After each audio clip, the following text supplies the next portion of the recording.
Caregiving can sometimes feel like an impossible struggle.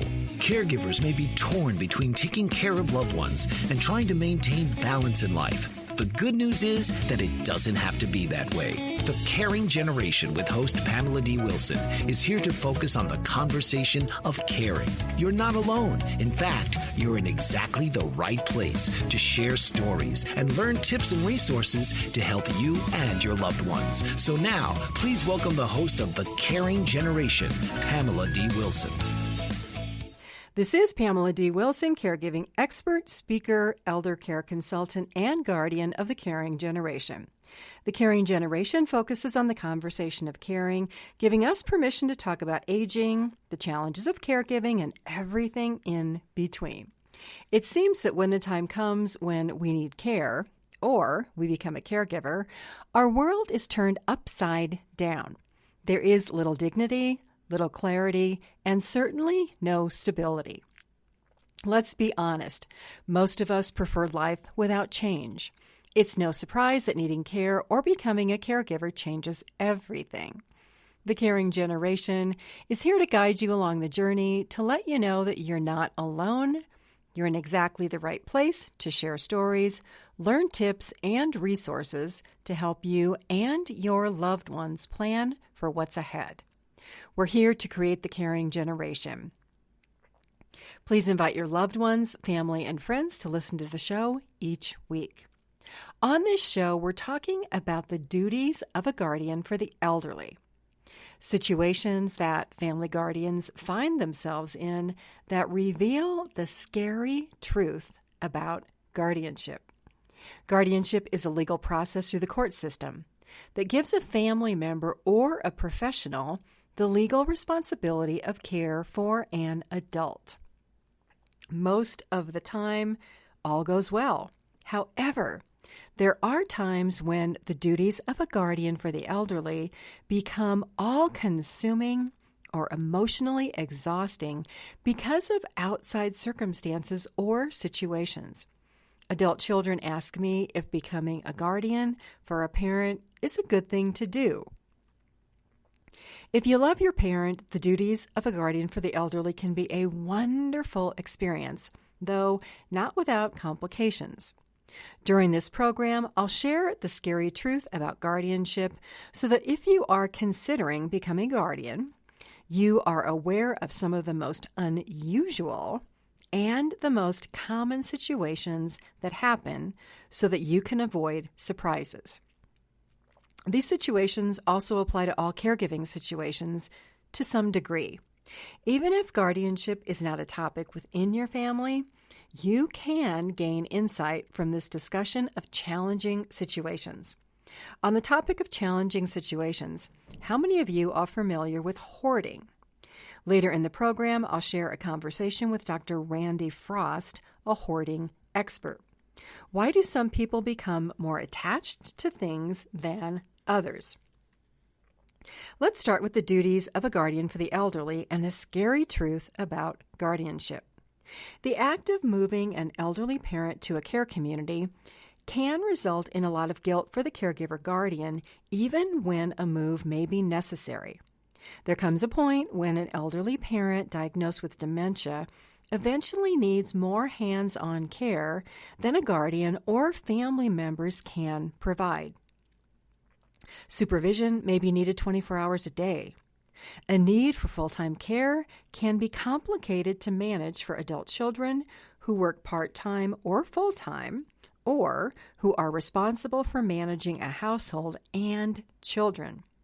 For those of you caring for a loved one with memory loss, you know that daytime and nighttime can become reversed.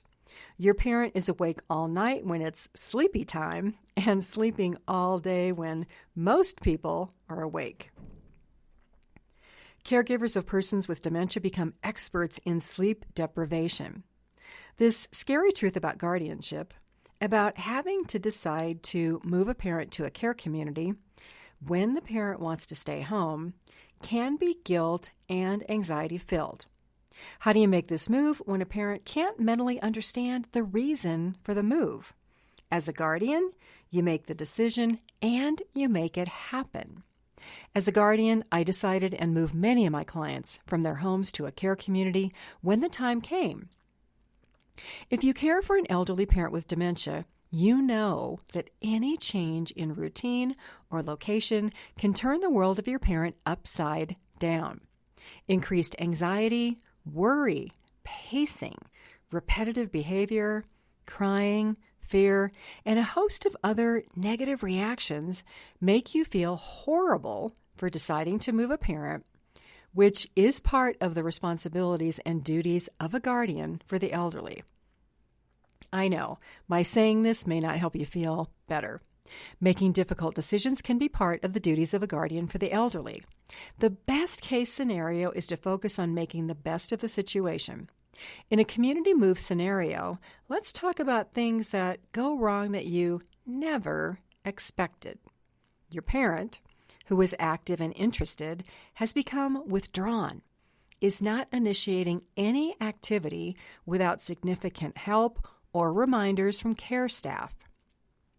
I am very familiar with this scenario. The scary truth about guardianship is that you have to decide if this is part of the progression of dementia, if this behavior is normal for a parent, or if there is something out of the ordinary contributing to this change. You may hear things from care staff in a community like, these things happen. Your mom or dad is arriving at a new stage and may never be the same. Or, all old people get depressed. Most elderly who live here are depressed.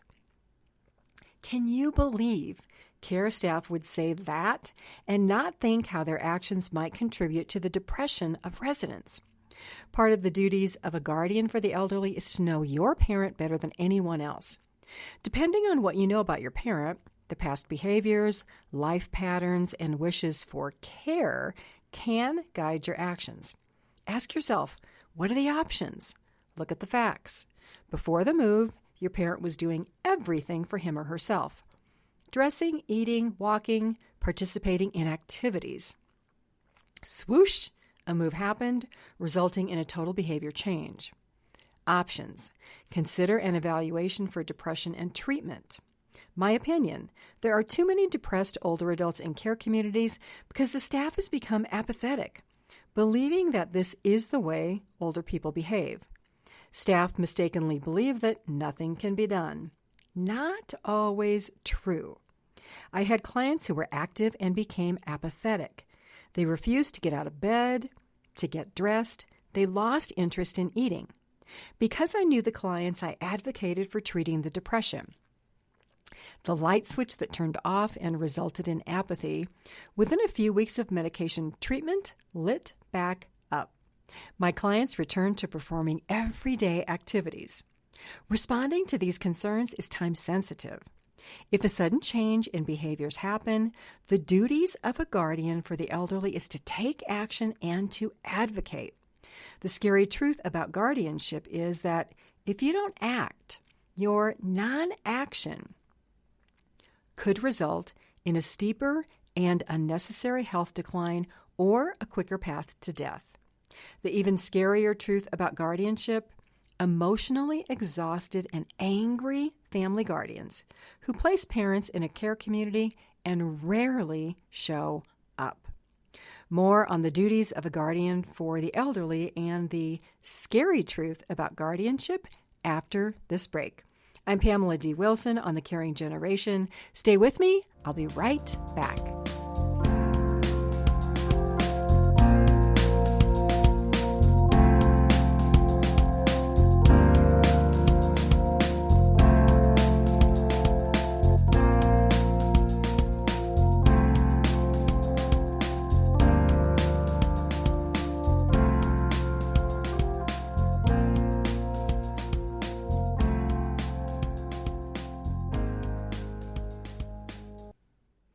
This is Pamela D. Wilson on The Caring Generation.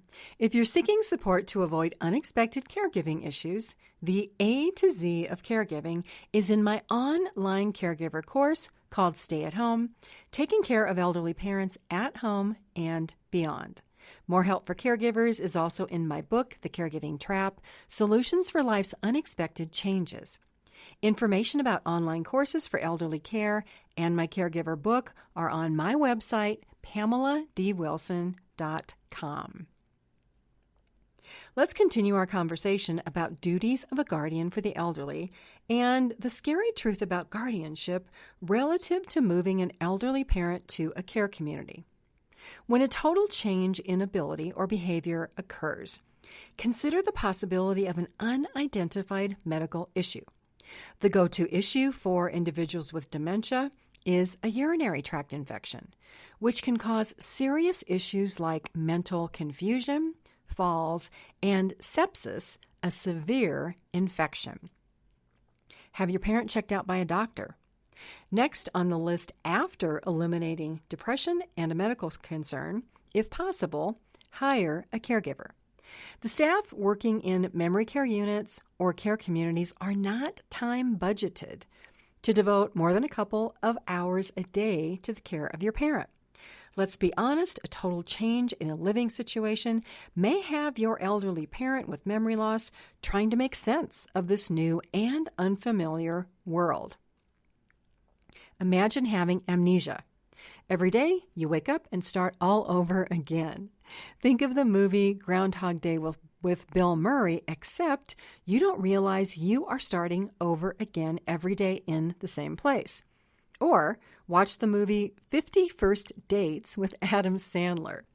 If you're looking for a little humor or distraction, both of these movies will put a smile on your face.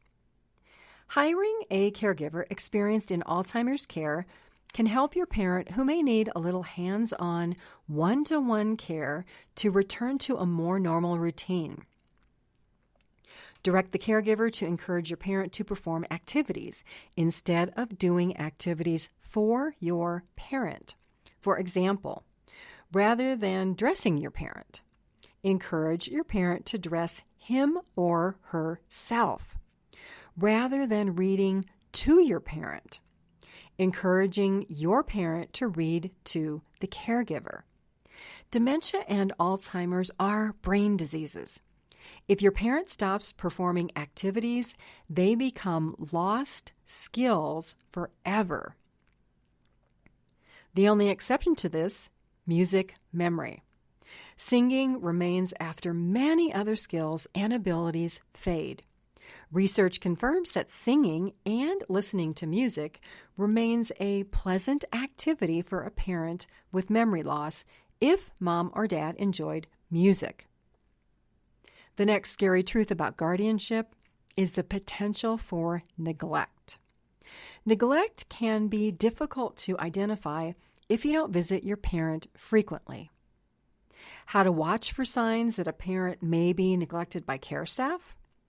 If you have a caregiver visiting, ask the caregiver to serve as an additional set of eyes and ears. Is your parent dressed in clean clothes, including dry Depends? Are there any bruises or skin tears or skinned wounds from being left sitting too long? Is your parent's weight stable, or is mom or dad losing weight? Are there frequent urinary tract infections? If yes, this can indicate poor hygiene by the care staff or a parent sitting in soiled Depends for hours. Is there any change in the activity level of your parent? I once arrived to find one of my clients sitting in the community dining room alone with a full plate of food sitting in front of her. My client would eat her entire meal if someone sat with her and talked and prompted her to eat. She would not eat if she were left alone. After discovering this scary truth about guardianship concern, I investigated other potential areas of neglect. The community was understaffed. Staff did not have the time to give to residents who needed more hands-on attention and time. As the guardian, I exercised the duties of a guardian for the elderly. I moved my client to a different community where she did very well. Staff in care communities who are trained can make a positive difference in a parent's life with memory loss. The next scary truth about guardianship, untrained care staff can be your worst nightmare. Staff who are untrained can create an unpleasant environment that can push your elderly parent to exhibit behaviors. What happens next? The care community asks you to do something about your parent's behaviors, or inform you that your parent will have to move to another care community. A change in behaviors can occur without staff involvement. The duties of a guardian for the elderly include monitoring minor behaviors that can quickly become increasingly serious and doing something about the behaviors. The scary truth about guardianship is that finding a psychiatrist or a geriatric psychiatrist or a geriatrician skilled, willing, and available to examine and treat your parent by prescribing medications can be like finding a needle in a haystack. Some doctors will scare you by talking about black box warnings and side effects. Yes, these exist. However, a good geriatric psychiatrist or a geriatric pharmacist can discuss the risks and benefits with you. The duties of a guardian for the elderly includes becoming knowledgeable about medications that can treat behaviors so that your parent is calm and comfortable. If you have witnessed the behaviors of an agitated, frightened, or paranoid parent, you know that feeling this way can't feel good. Your duties as a guardian for the elderly include making sure your parent is not experiencing physical pain or emotional difficulties to the extent that you can by working with medical professionals. Let's look at a worst-case scenario for the duties of a guardian for the elderly and the scary truth about guardianship. I hope that none of you ever have to experience this, but if you do, I want you to be aware of what happens. It's 2 a.m. You receive a call from the care community that your parent tried to escape or is exhibiting agitated behaviors at such a level that staff is concerned they might be harmed or that your mom or dad may do something to harm him or herself. The community manager called 911 staff who arrived and put your parent on a 72-hour mental health hold.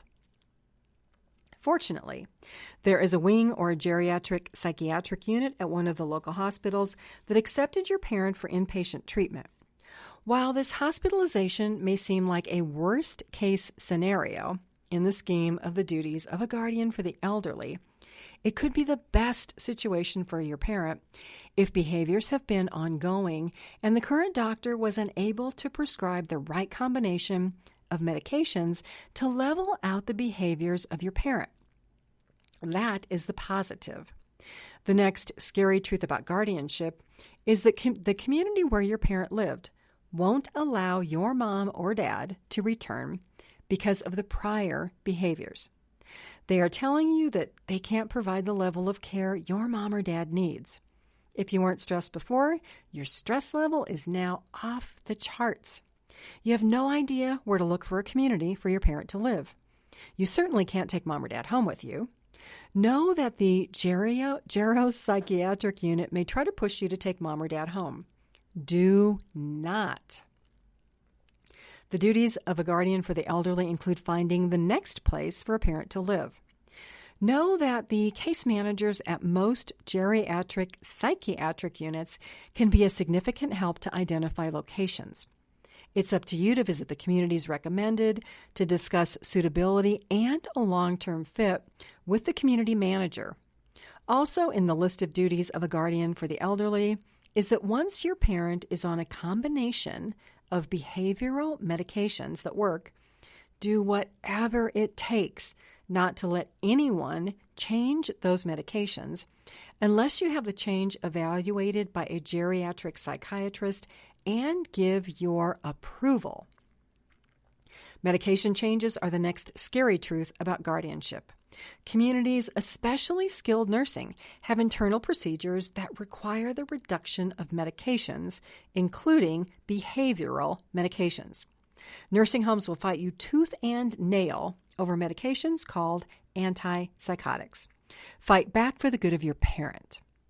If you are an adult child or another family member considering guardianship of a parent, or want help knowing how to manage care and work with the healthcare community, I have 2 online courses. How to get guardianship of a parent and taking care of elderly parents, available through my website, PamelaDWilson.com. We're off to a break. I'm Pamela D. Wilson on The Caring Generation. Stay with me. I'll be right back.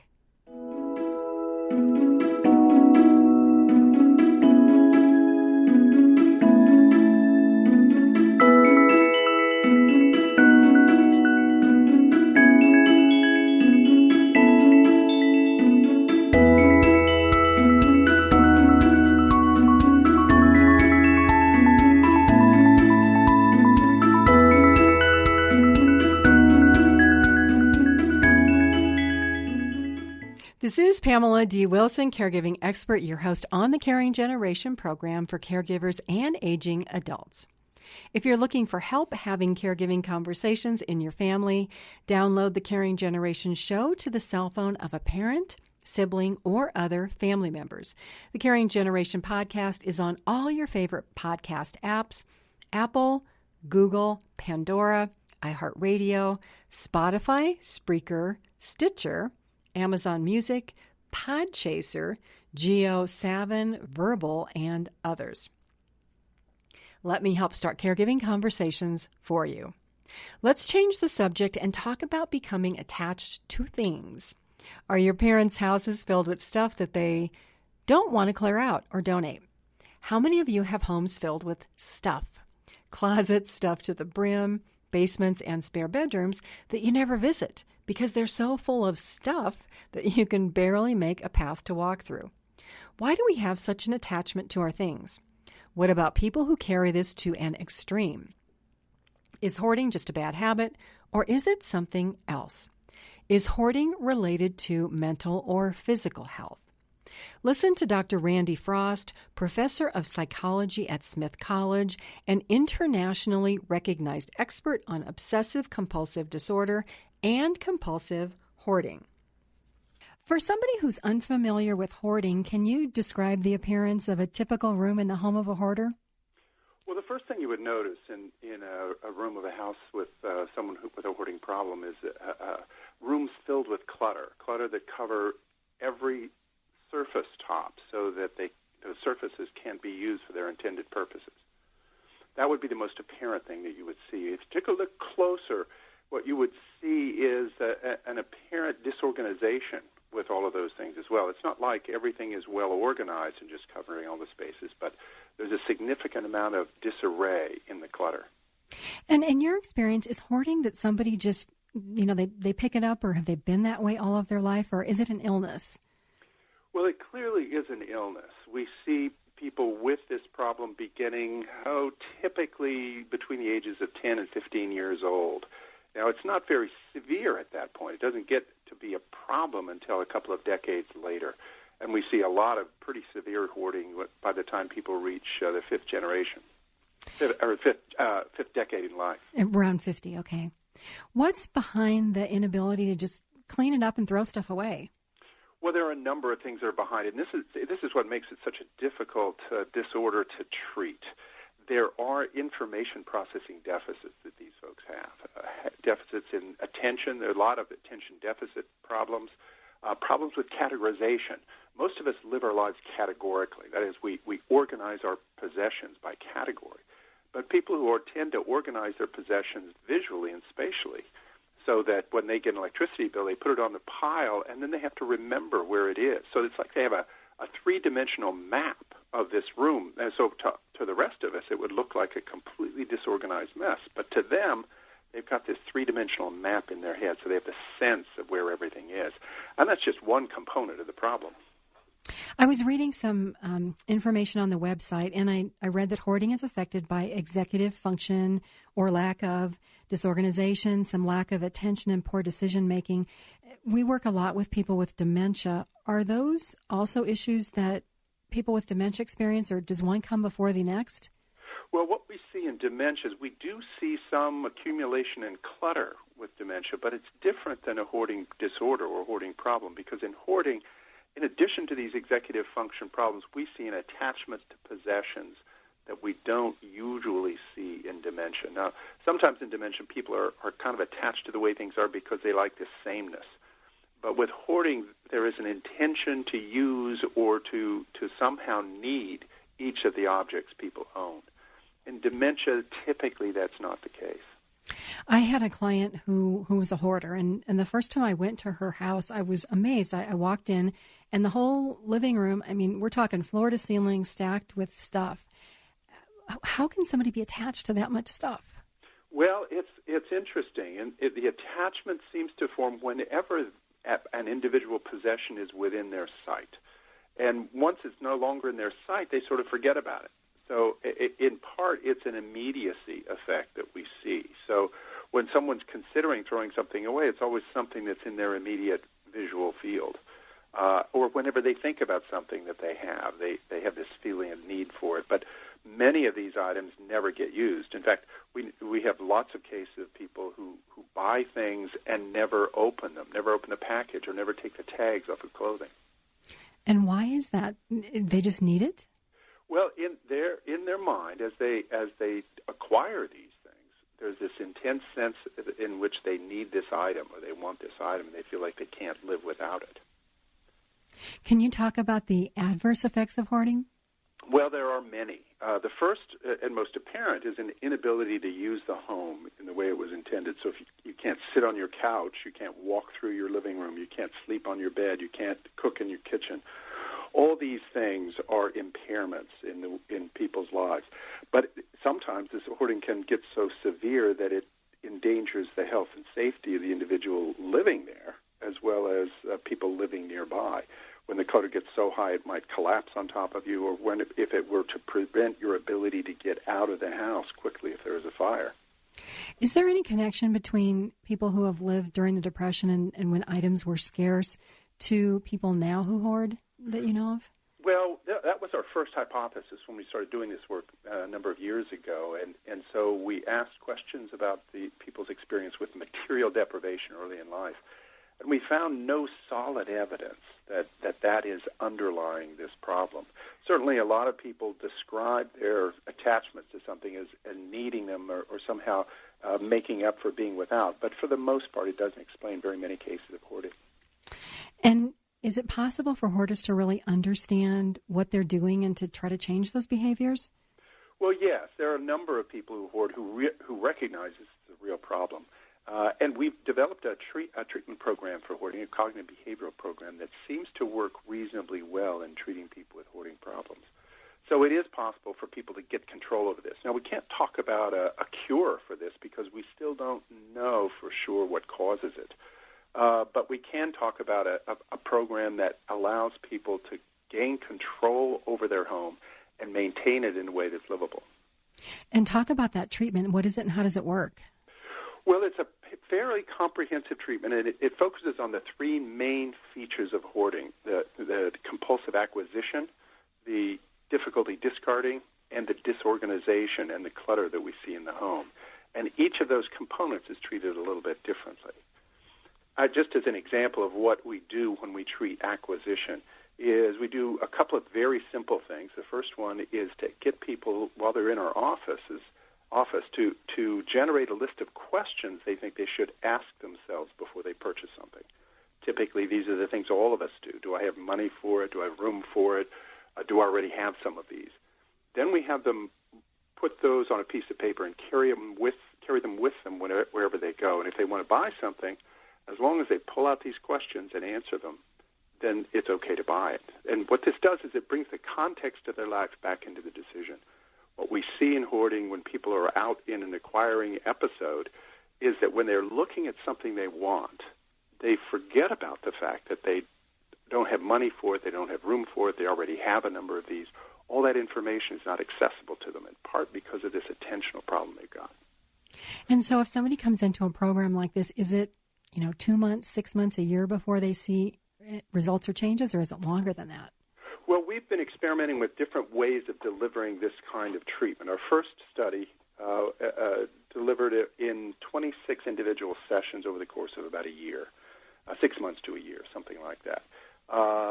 But since then, we've been working on developing self-help programs or facilitated support group programs that follow the same kind of therapeutic regimen in about half that time. So somewhere in the neighborhood of 3 to 6 months, we can see a significant improvement in people's homes.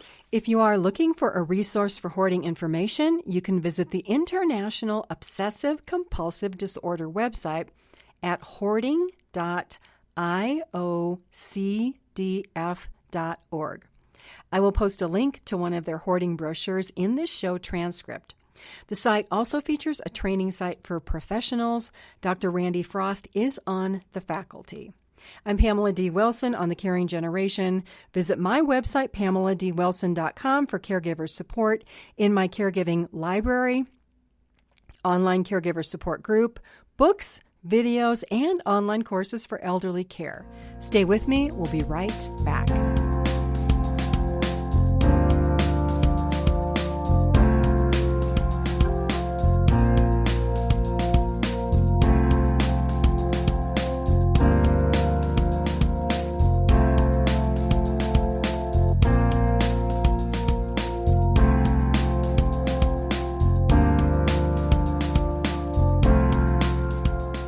This is Pamela D. Wilson. You're with me on The Caring Generation, giving us permission to talk about aging, the challenges of caregiving, and everything in between, including uncomfortable topics that we would sometimes like to avoid. Listen and share all of the podcasts from The Caring Generation on your favorite apps or on my website, PamelaDWilson.com. Go to the Media tab and scroll down to The Caring Generation. Let's return to more of the scary truth about guardianship and the duties of a guardian for the elderly. How many of you are a court-appointed guardian and your family hates you because you make necessary but difficult decisions for a parent? In some situations, your parent may hate you because mom or dad is unable to understand why you do the things you do. This dislike may be complicated by your brothers or sisters who were not happy that you were appointed the guardian for your parent. Take this a step further. Your siblings may talk negatively about you to your parent, who is unable to mentally distinguish between reality and what your brothers and sisters tell your parent. This undue influence may be emotionally distressing for your parent. In other situations prior to the guardianship, there may have been other situations of financial or emotional abuse by non-family members. In my experience, these outside influencers included people from church groups who are interested in gaining access to my clients' money. In some cases, these church-going people encouraged my clients to write weekly checks to the church for large amounts. A living caregiver wrote herself into the will of a client and onto property like a house and a car. The duties of a guardian for the elderly include having to interact with these individuals, including difficult family members, in a positive manner. The scary truth about guardianship is that being a guardian can test all of the skills you have available to you and more.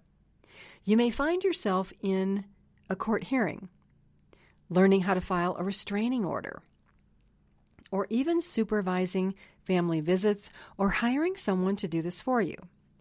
While not all guardianships are complicated and challenging, some can be when relationships exist between adult children or when a parent lived alone with no children nearby and outsiders became influential and gained access to money or isolated an older adult.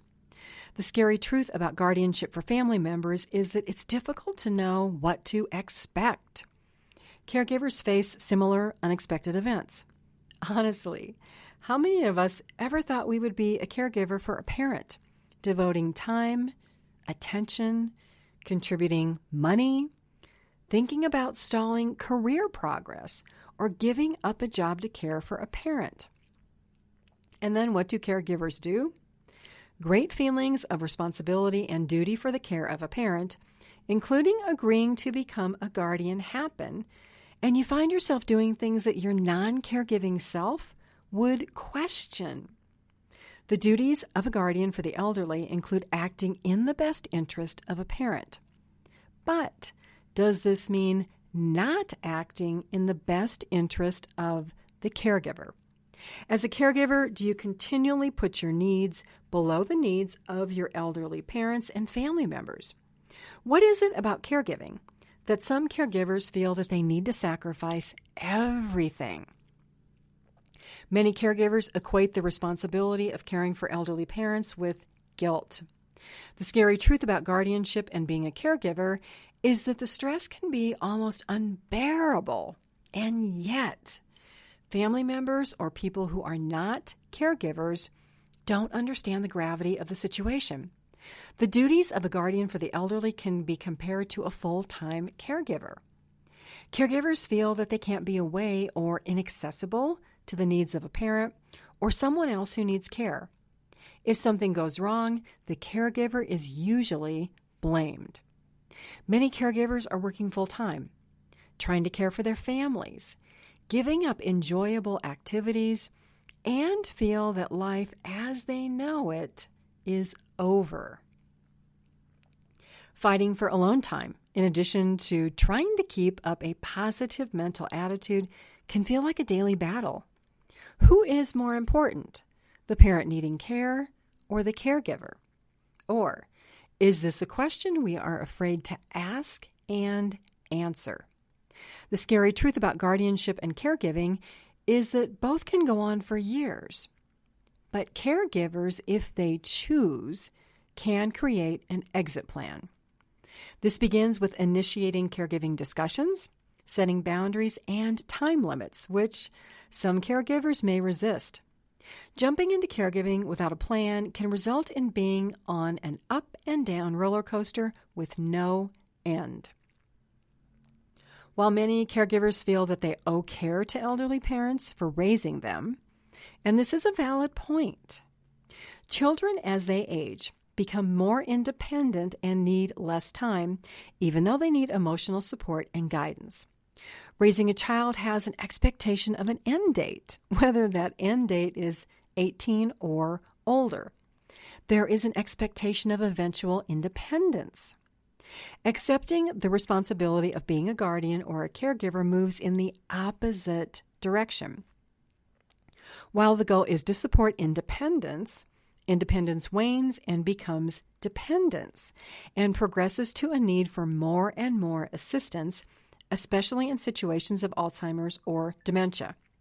Why does fear exist among caregivers to focus on their needs over the needs of a parent, spouse, or another person? Is the fear of judgment about choosing ourselves as the caregiver over a parent or spouse so great that we are willing to allow our lives to be destroyed? Another question that may seem extreme, unless you are in the position as a caregiver where you have given up everything and done everything for years. Let me share a story of a woman who cared for her husband for years to the detriment of her own health and her career. She was the financial support for her family. Her husband had Alzheimer's disease and was needing more hands-on care, which meant that if she wanted to continue to care for him, she would have to quit her job. She was 60, he was 70. In this situation, what would you do? Would you give up your job and spend all of the family's assets on your husband's care, knowing that there may be nothing left for you, knowing that there may not be enough money to pay the monthly bills? In this situation, the woman, with the support of her children, chose to put her husband in a community so that she could continue to work and regain control over her life. While some may see this as stubborn, the scary truth about guardianship and the duties of a guardian for the elderly is to look at best interest. What if her continued desire to be a caregiver for her husband resulted in illness or death for her? Who then would care for her husband? In other similar situations, knowing that a husband or wife would not want to live this way, meaning needing a lot of care and being a burden to a spouse. If a guardian chooses to discontinue medications to speed along end of life, is this something that you as a caregiver would understand or judge as being wrong or immoral? In caregiving, situations happen that we never imagine. The scary truth about guardianship and the duties of a guardian for the elderly is that the decisions you make can be complicated, not white or black, not clear-cut. My best advice, whether you are a guardian or a caregiver, is to get help long before you find yourself in a situation of burnout, where the decisions you make are based on exhaustion and not clear thinking about the best interest of the care of a parent, spouse, or loved one. Thank you for joining me to talk about caregiving, health, and everything in between. Share the Caring Generation and my website, PamelaDWilson.com, with your family and workplace so that we can make caregiving something we talk about. The podcasts of all the shows are on your favorite podcast apps and on my website at PamelaDWilson.com. Invite your family and friends to listen each week. I am Pamela D. Wilson, caregiving expert, advocate, and speaker. I look forward to being with you again soon. God bless you all. Sleep well tonight. Have a fabulous day tomorrow and a great week until we are here together again. Tune in each week for The Caring Generation with host Pamela D. Wilson. Come join the conversation and see how Pamela can provide solutions and peace of mind for everyone. Here on Pamela D. Wilson's The Caring Generation.